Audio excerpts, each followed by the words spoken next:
শিলবৰীত এটি সজাগতা সভাত উপস্থিত দৰঙৰ জ্যেষ্ঠ আৰক্ষী অধীক্ষক।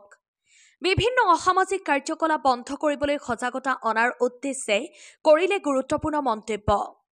সমাজত বাল্য বিবাহ, নাৰী নিৰ্যাতন, শিশু শ্ৰমিক, মাদক দ্ৰব্য সেৱন, ভাং, জুৱা, ট্ৰেফিক আইন নিয়ন্ত্ৰণ আদিৰ ওপৰত বিশেষ সজাগতা সভা। বিশেষ গাঁও সভাত মুখ্য অতিথি ৰূপে উপস্থিত থাকে দৰঙৰ জ্যেষ্ঠ আৰক্ষী অধীক্ষক হেমন্ত কুমাৰ দাস ডাঙৰীয়া। ইয়াৰ উপৰি উপস্থিত থাকে ওৰাং ৰাষ্ট্ৰীয় উদ্যানৰ বনাঞ্চলিক বিষয়া ভাৰ্গৱ হাজৰিকা। শিলবৰী আৰক্ষী চকী আৰু বৃহত্তৰ শিলবৰী আৰক্ষী বাহিনীৰ উদ্যোগত অনুষ্ঠিত হয় এই বিশেষ সজাগতা সভা।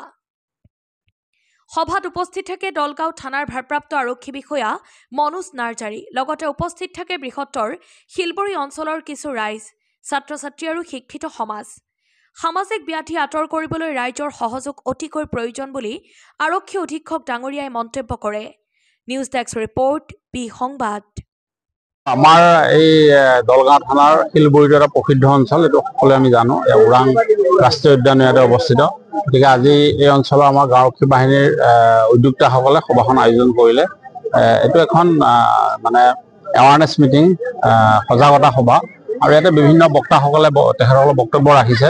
আৰু আমিও এইটো প্ৰচেষ্টা চলাইছোঁ যাতে সমাজৰ পৰা আমাৰ এই যিবিলাক কুপ্ৰথা আছে, যিবিলাক আমাৰ সমস্যা আছে, আমি পৰ্যায়ক্ৰমে নোহোৱা কৰিব পাৰোঁ। গাঁওৰক্ষী বাহিনীৰ সহায় সহযোগিতা সদায় আমাৰ লগত আছেই। আমি ৰাইজকো অৱগত কৰিব বিচাৰিছোঁ যাতে আমাৰ লগত সহযোগিতাৰে আমি কামবিলাক আগুৱাই নিব পাৰোঁ। আৰু যিহেতু মই ইয়াত যোগদান নতুনকৈ কৰিছোঁ, গতিকে মোৰ ঠাইৰ লগতো চিনাকি হ'ল আৰু সমস্যাবিলাকৰ বুজ লোৱাও হ'ল। আৰু ভৱিষ্যতে আকৌ লগ পোৱাৰ আশাৰে মই এই সভাত মানে যোগদান কৰিলোঁ।